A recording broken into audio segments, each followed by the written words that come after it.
આજે 2 ઓક્ટોબર દુનિયાના મહાન વ્યક્તિ પૂજ્ય બાપુનો જન્મદિવસ।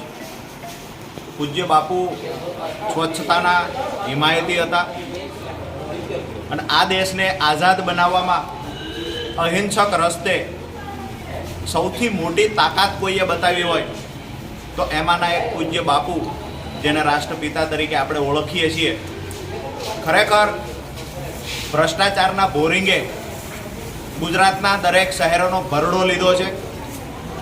એક વખત એશિયામાં માથાદીઠ આવકમાં નંબર 1 પર રહેલું થાનગઢ આજે પ્રાથમિક સુવિધાઓના અભાવથી પીડાય છે। ભ્રષ્ટાચારના બોરિંગે ભરડો લીધો છે, જેના કારણે થાનગઢમાં ગંદકીનું સામ્રાજ્ય ઊભું થયું છે। આજે જ્યારે 2 ઓક્ટોબર હોય, આમ આદમી પાર્ટી દ્વારા સમગ્ર ગુજરાતમાં મહા સ્વચ્છતા અભિયાનનું આયોજન કરવામાં આવ્યું છે। એ આયોજન અંતર્ગત સુરેન્દ્રનગર જિલ્લા ટીમ અને થાનગઢ શહેરના કાર્યકર્તાઓએ સાથે મળી અને આજે થાનગઢમાં જે માત્ર એક સરકારી હોસ્પિટલ છે, એ હોસ્પિટલની અંદર ઇમરજન્સી રૂમની બાજુમાં ખૂબ જ ગંદકી હતી। અહીંયા પ્રવેશ દ્વારની અંદર પણ ખૂબ જ ગંદકી હતી।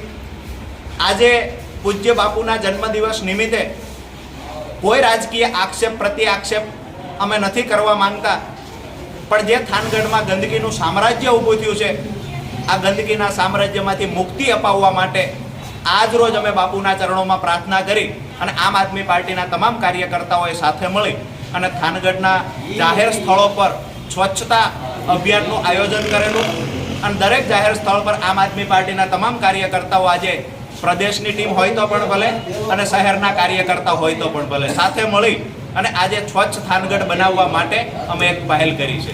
આભાર। નમસ્કાર મિત્રો, હું આપનો રમેશ મેર। આજે બાપુની જન્મ જયંતિ અનુસંધાને બાપુ બધા જાણીએ છીએ કે સ્વચ્છતાના હિમાયતી હતા અને એ આ ગાંધીનું ગુજરાત કહે તો ભલે અને ગાંધીનું ભારત કહે તો ભલે, પણ હાલમાં જે બાપુના વિચાર છે એ વિચારને ક્યાંક ને ક્યાંક લોકો વિસરી રહ્યા છે।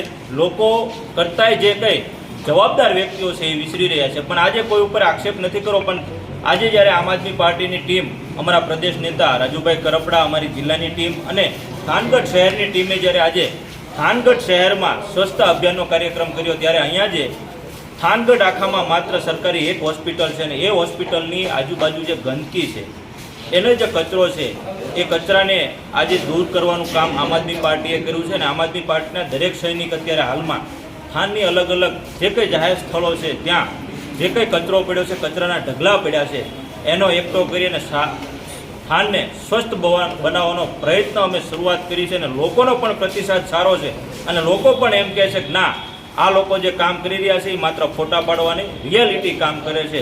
એ બદલ ગામ લોકોનો પણ આભાર, થાન શહેરના પબ્લિકનો પણ આભાર અને આવનારા સમયમાં આનેથી પણ અમે સ્વસ્થ થાનગઢ બનાવવા માટેના પૂરેપૂરા પ્રયત્ન કરશું। જય હિન્દ, જય ભારત।